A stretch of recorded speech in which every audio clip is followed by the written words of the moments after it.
Welcome to Mr. Foy's Easel. I'm continuing dealing with faces, sort of a review, but not entirely so. One thing I failed to mention in the preceding program is drawing the face of a child. And I'll just, instead of explaining it, I'll just draw it. You know, usually when I talk about creating a funny face, just a basic one, I tell you, draw a little line here, a little line there, sort of halfway.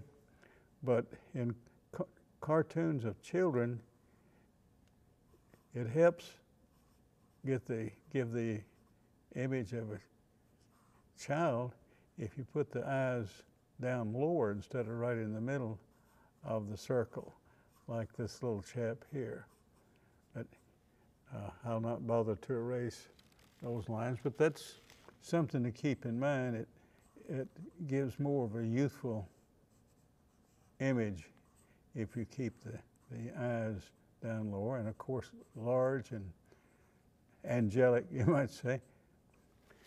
But mainly what I want to do now is to proceed and discuss cartoon faces demonstrating different emotions.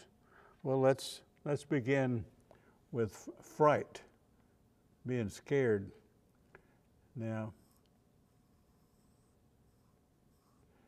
do a circle here, and in showing emotions, eyebrows are just about as important as anything. I'm going to draw a fellow here who looks like he's really afraid of something. Sometimes I'll just slant the eyes like that. For some reason, that seems to accentuate the image of fear. And sometimes draw the mouth kind of curly like that. And for some reason, the cartoons that I've seen dealing with this emotion, they put little beads of perspiration, not dripping down the face, but just flying off into the air, you see. So that's fright. Of course, there are various ways to do that. You can have somebody like this, you know, on a profile view and with their hair like that. Which, by the way, gives me another excuse, if I need one, to point out the importance of exaggeration in cartoons. We've all been frightened at one time or another, but rarely, if ever, does our hair do that.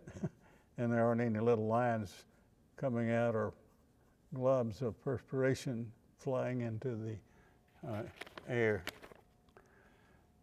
Well, let's look at anger. That's another emotion that we need to deal with. Somebody is angry.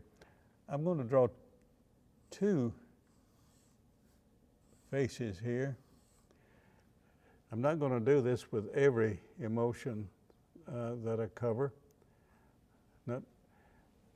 Sometimes a person can be pretty angry about something like this. And on the other hand, sometimes it can be angry like this.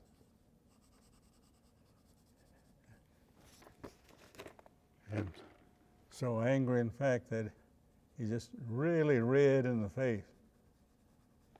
And I might add, just in some cartoon you see, he's so mad or angry that there's smoke coming up above his head. Fatigue is another one. I can draw this best by using the profile of the face. Fatigue, that is being really worn out. So very, very tired. And oftentimes you'll see this shown something like this. Of course, you know the eyes are going to reveal this. something else in a lot of cartoons is this right here. This fella's been working really hard, I bet. Just for emphasis, and show that red tongue hanging out. And incidentally, if you're really tired, you might be kind of red in the face too.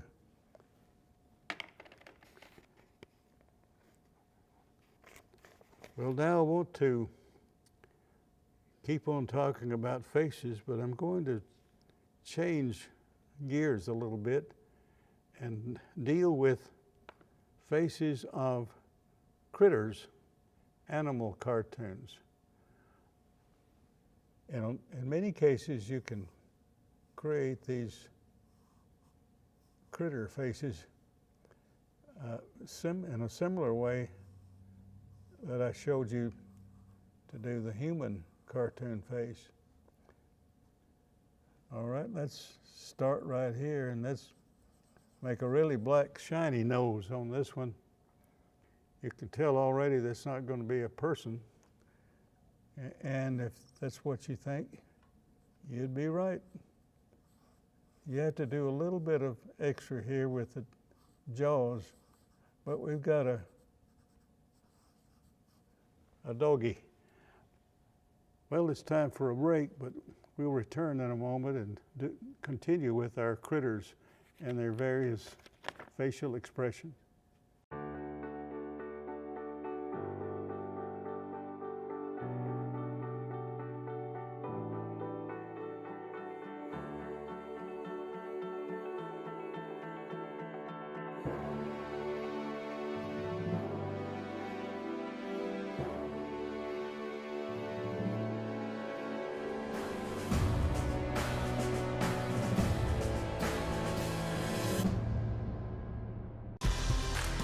Home security is now available through Conway Corp. It's an advanced solution backed by people you know and trust. Customize your system with motion detectors, sensors, light controls, and more, all managed from your wireless touchscreen or mobile phone. It's an easy way to protect the things that matter and the ones who matter most. It's safety for you, powered by Conway Corp. Well, during the break, I decided I'd just color this cute little doggy up a little bit. Now, as I said, we're switching over from people to critters, starting out with the dog. And a number of animals can be dealt with the circular approach, I call it. You have the dog's best friend, the cat. Put the ears up here. Of course, you know, you have to make some allowances for the differences between the animal world and the human. But you can put big old cat eyes here and a little shiny nose, and maybe even some stripes too, if you want to.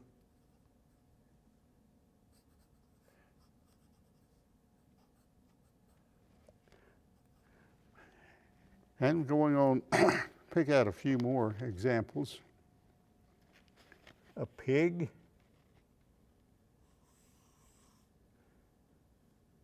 Do the lines, and I like to start with a pig nose, and that puts the eyes a little higher than I usually have them on cartoon faces, but that's all right.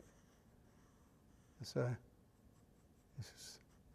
this is a happy pig.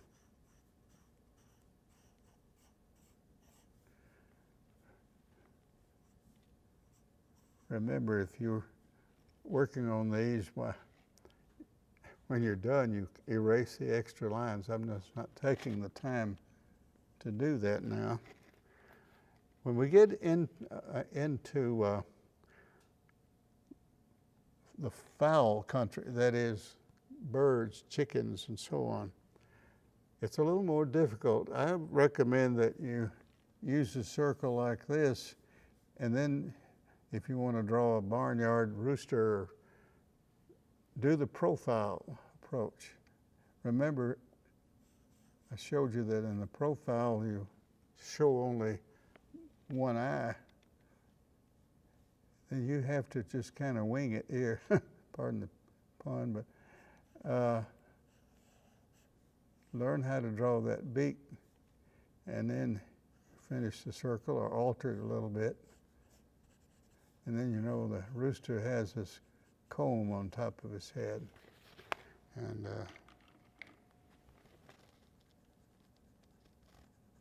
another use of my red Crayola. What about the rooster's friend, the duck? For now, same thing. I recommend. The reason I recommend the profile is that I don't guess neither you nor I have ever looked a chicken or a duck right directly in the face. If you do that, or if you have a picture of that, you're going to learn that it's very hard to draw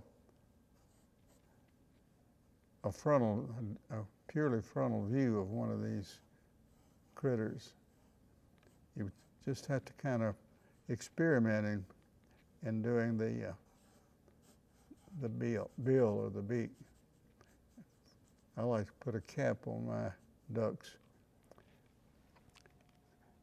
Now, just let me get off this topic just a little bit. Well, not exactly. In case you really want to take up the challenge, a well-known duck named Donald, the creator of Donald Duck, didn't mind showing a front view like that. But it's not that easy to learn that particular duck beak. Sometimes I like to draw just birds without any particular family, like a little bird like this, or maybe a little songbird. Now I want to do for some of these animal faces what I did for the people. Look at different emotions, expressions. Let's skip the cheer part because they all look pretty cheerful, at least most of them do. And let's move over to anger. I'm going to pick out the rooster to show this and comment on something that's really pretty weird. I'm not the first one to do this by any means, but in cartoons, roosters, which in real life don't have teeth, but when they're angry about something, the cartoonist often shows the teeth. Anyway, well, as you read more and more cartoons, you'll find that the rules of drawing real life and what we do as cartoonists can be quite different from one another. What about a critter? Let's pick out one of these that's really tired or fatigued, kind of like the guy up on the top row. Well,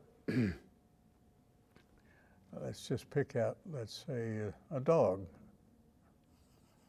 Not this same dog here above, but some other dog.